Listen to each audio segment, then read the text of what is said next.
guys, welcome to Answer Channel. இன்னைக்கு நம்ம என்ன பார்க்க போறோம்னா ஒத்திரமையே பலம். ஒரு காத்துல ஒரு சிங்கம் வந்துச்சான். அதே காத்துல 4 மானுங்கள் இருந்தன.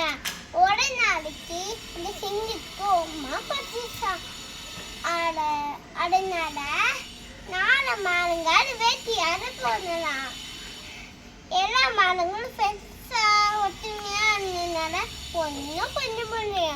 அதனால சிங்கம் ஒரு ஐடியா பண்ணினான். என்ன ஐடியானா, ஒரு மாட்டுங்க பிரிச்சு எடுத்துச்சான். ஒரு மாட்டுக்கு போய் அரிசி கரிசி சாப்பிட்டுச்சான். இதுல நீங்க என்ன நினைக்கிறீங்க? ஒற்றுமையாவும் ஃப்ரெண்ட்ஸாவும் இருக்கிறதுனால யாராலையும் ஒன்றும் பண்ண முடியாது.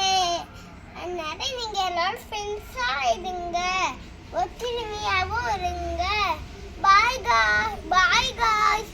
அடுத்து நம்ம என்ன கதைன்னு